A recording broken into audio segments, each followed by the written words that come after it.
आओ बच्चों, आज मैं तुम्हें राजा जनक जी की एक कथा सुनाती हूँ कि आखिर क्यों पुण्य आत्मा राजा जनक को देह त्यागने के पश्चात नरक के दर्शन करने पड़े।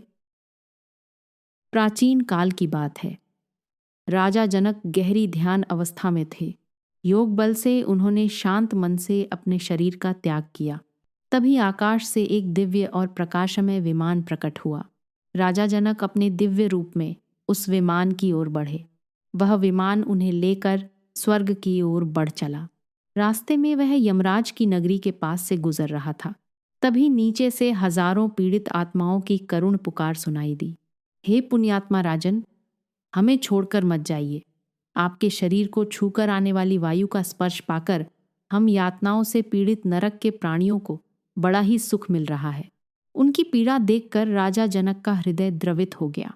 उन्होंने कहा, मैं यहीं रुकूंगा जब तक इन्हें शांति न मिले। तभी धर्मराज यम प्रकट हुए। उनकी उपस्थिति अत्यंत प्रभावशाली और गंभीर थी। यमराज बोले, ये सभी अपने पापों का फल भोग रहे हैं। इन्होंने जीवन में अनेक अधर्म किए हैं। यमराज बोले, यह स्थान तो दुष्ट हत्यारे पापियों के लिए है, और जो कभी भगवान का स्मरण न करने वाले जीव यहाँ आते हैं और उन्हें नरकों में डालकर मैं भयंकर यातना दिया करता हूँ। तुम तो पुण्यात्मा हो, यहाँ से अपने प्राप्य दिव्यलोक में जाओ। राजा जनक ने विनम्रता से हाथ जोड़कर कहा, इन पर कृपा कीजिए, इन्हें इस दुख से मुक्त कर दीजिए। यमराज ने कहा, ये कैसे मुक्त हो सकते हैं? इन्होंने बड़े बड़े पाप किए हैं। इस पापी ने अपने पर विश्वास करने वाली मित्र पत्नी पर बलात्कार किया था, इसलिए इसको मैंने लोहशावकु नामक नरक में डालकर 10,000 वर्षों तक पकाया है।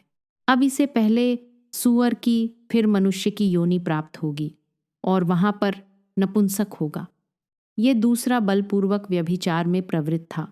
100 वर्षों तक रौरवन नरक में पीड़ा भोगेगा। इस तीसरे ने पराया धन चुराकर भागा था, इसलिए दोनों हाथ काटकर इसे पुए शोषित नामक नरक में डाला जाएगा। इस प्रकार ये सभी पापी नरक के अधिकारी हैं। तुम यदि इन्हें छुड़ाना चाहते हो तो अपना वो पुण्य अर्पण करो। एक दिन सुबह के समय तुमने मर्यादा पुरुषोत्तम भगवान श्री रघुनाथ जी का ध्यान किया था और राम नाम का उच्चारण किया था। बस वही पुण्य इन्हें दे दो, उससे इनका उद्धार हो जाएगा।